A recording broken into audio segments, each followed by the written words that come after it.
Czy Passat jest szybki? No, chyba jest.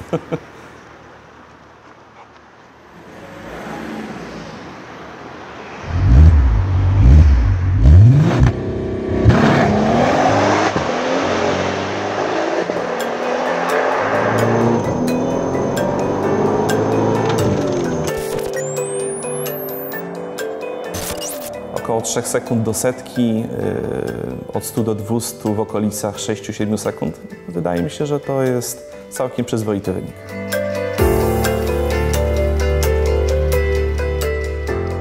Osiągi, którymi dysponuje Passat, to można powiedzieć, że to jest taki delikatny skutek uboczny, bo nie to było założeniem ani sentencją całą przy budowie tego auta. Chciałem, żeby to auto było komfortowe, funkcjonalne, ciche w środku i takie, które mogłyby przewieźć mnie i moją rodzinę w każde miejsce.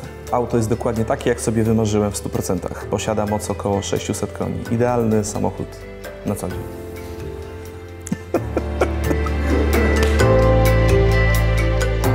Na hasło VR6 Turbo pojawia się u nas uśmiech na twarzy, tak jak teraz widać.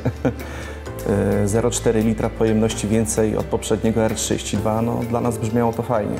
Poprzednia generacja silnika R32 bardzo dobrze spisuje się, jeżeli chodzi o uturbianie, natomiast silnik R36 można powiedzieć, że był i dalej jest jako taką dziewiczą jednostką, jeżeli chodzi o tego typu zabiegi. Chyba dlatego, że nie ma stworzonego dla niego developmentu ogólnie dostępnego dla firm tunerskich. My chcąc uturbiać ten silnik, też tego developmentu nie mieliśmy. My go stworzyliśmy od A do Z. A poza tym jest to ostatni już silników Volkswagena o tak dużej pojemności 3,6 litra. A jak wiadomo, co może być ciekawsze od dużej pojemności, może być tylko większa pojemność.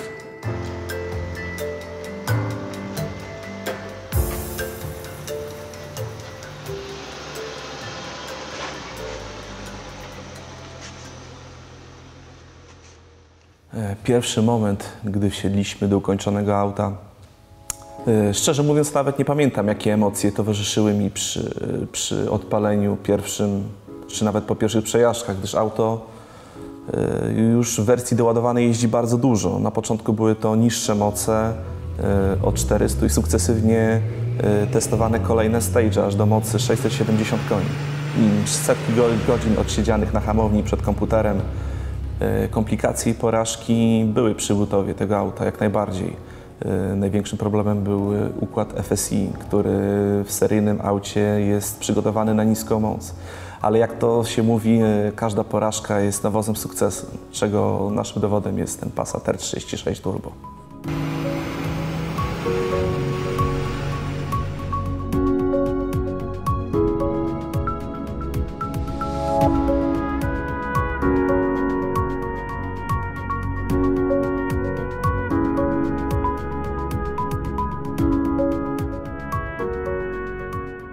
Passat R36 z zewnątrz nie zdradza kompletnie mocy, którą posiada. Mianowicie wygląda tak, jak wypuściła go fabryka. Jedynym zdradzającym szczegółem, który może świadczyć o tym, że auto nie jest seryjne, są końcówki wydechów o większej średnicy. A poza tym seryjny body kit, seryjne zderzaki, nawet seryjne 19-calowe felgi. Moi znajomi, którzy mieli okazję jeździć ze mną Passatem, byli lekko zdezorientowani po przejażdżce, no bo to przecież taki zwykły Passat B6, no troszeczkę ładniejszy, umówmy się, no bo w Xenonie, w pakiecie R, natomiast po przejażdżce i po wciśnięciu pedału gazu, no budzi się bestia. Generalnie nie miałem nigdy jakichś takich sytuacji bezpośredniej konfrontacji ze świateł. Każdy, który widzi Passata, to nie zwraca na niego uwagi. Na pewno jakieś tam delikatne pogonie na autostradach były, ale zazwyczaj oponenci sobie darowali po kilku kilometrach. A auta stricte sportowe nawet nie zauważają takiego zwykłego Passata od Mirka handlarza.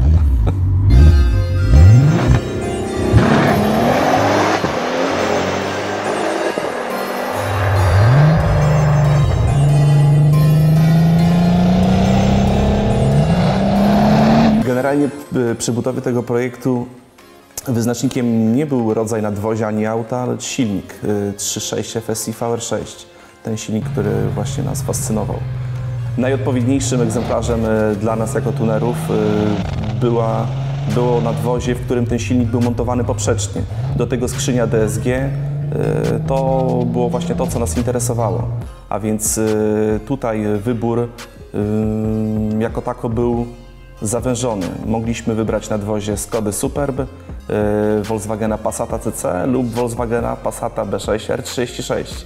Jako że Passat R36 kojarzy nam się już od jakiegoś czasu z dosyć kultową jednostką, kultowym egzemplarzem auta, wybór padł właśnie na ten model. A że trafił się w nadwoziu kombi, tym bardziej dla mnie. Idealne auto do jeżdżenia z rodziną czteroosobową.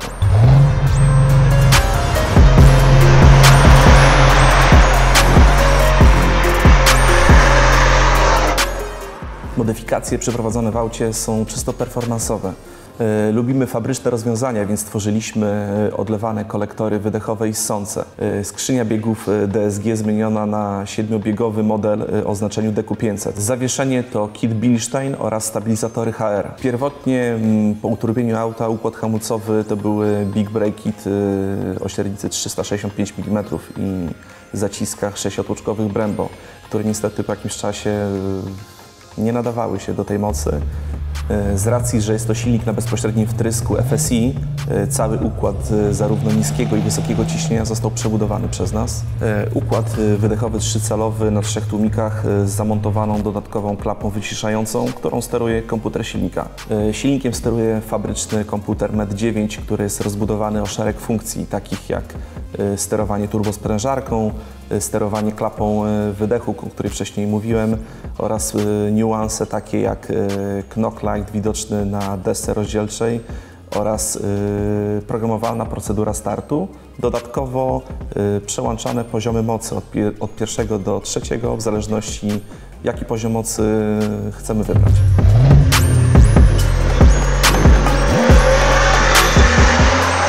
Passat na dzień dzisiejszy uważam za skończone auto w 100%. Nie przewiduję już żadnych modyfikacji.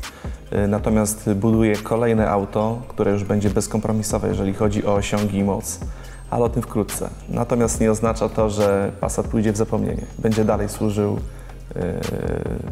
jako daily na co dzień. Mianowicie mieliśmy do wyboru Skodę Superb, Volkswagena Passata CC albo Boeinga 737.